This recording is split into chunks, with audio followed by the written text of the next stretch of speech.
Aqui eu tenho um registro de um potencial de ação de um neurônio. Eu vou te explicar cada uma das partes do potencial de ação a partir do comportamento dos íons e dos canais iônicos em cada uma dessas partes. No eixo X, temos o tempo, que é medido em milissegundos, e no eixo Y tem um potencial de membrana ou voltagem da membrana, que é medido em milivolts.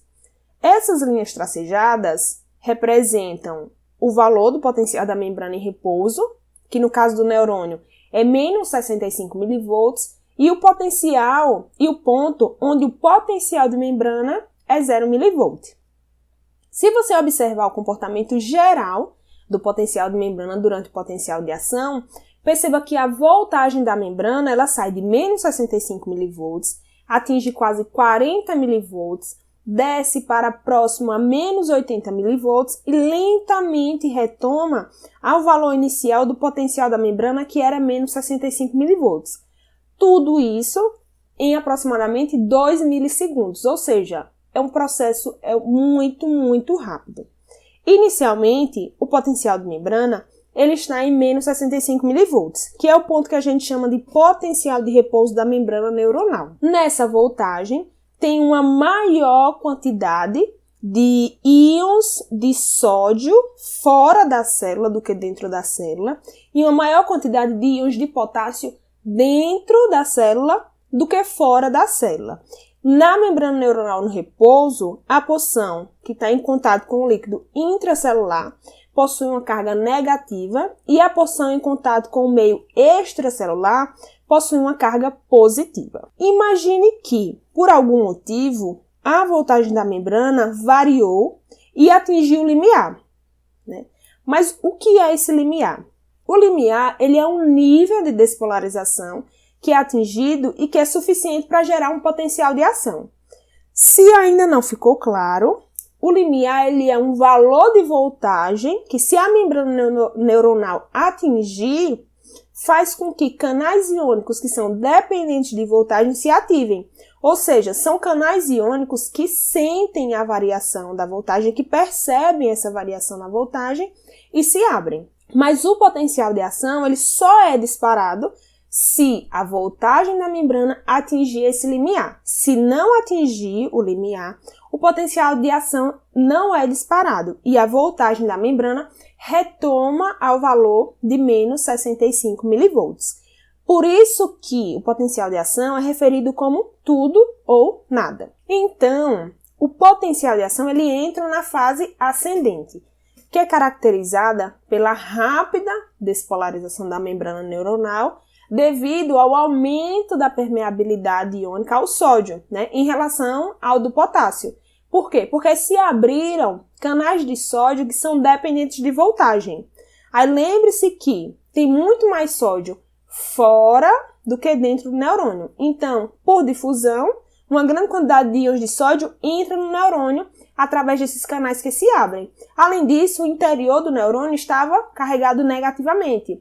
Então, há uma força elétrica que também puxa esses íons de sódio para dentro do neurônio. Como o sódio é um cátion, ou seja, um íon positivo, à medida que vai entrando mais sódio no neurônio, o interior da membrana, que no repouso era negativo, vai ficando positivo e o exterior mais negativo. Então, a voltagem da membrana começa a subir em direção a valores mais positivos. Então, o potencial de ação ele entra no pico de ultrapassagem, que é a fase do potencial de ação onde a voltagem da membrana está com valores acima do zero.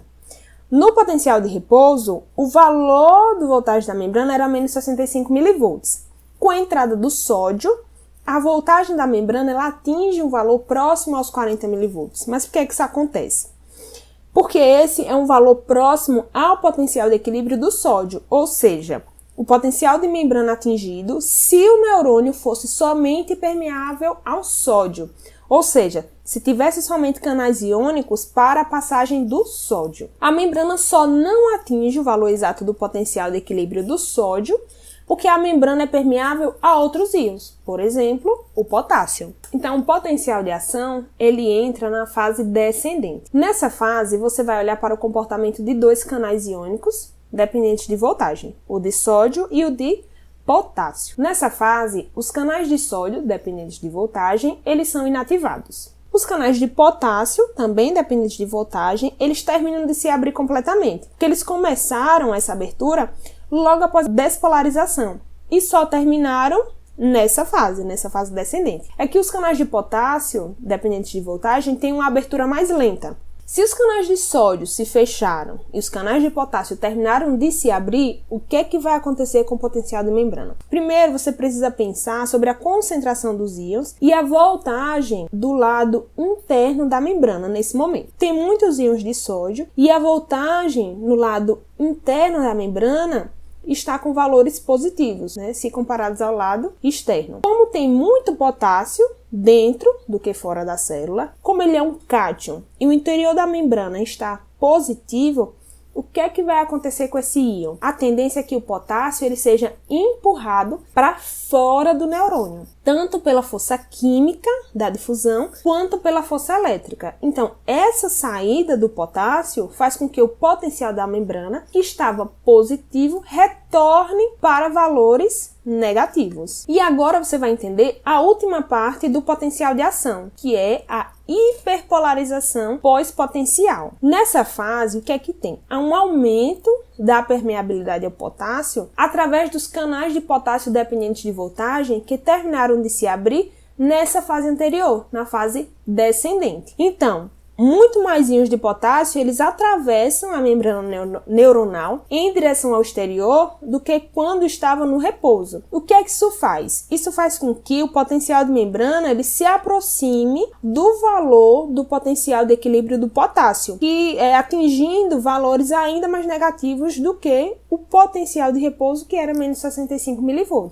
Essa hiperpolarização, essa variação do potencial de membrana para valores mais negativos, ela acontece até que os canais de potássio, dependentes de voltagem, se fechem completamente. Quando eles se fecham, lentamente o potencial de membrana, ele retorna ao potencial de repouso, que é de menos 65 mV. E aí, as concentrações de sódio e potássio vão sendo restauradas através da ação das bombas de sódio e potássio. Para apoiar esse projeto, curta o vídeo e se inscreva no canal. Se tiver alguma dúvida, coloque nos comentários. Eu encontro com você na próxima aula. Tchau!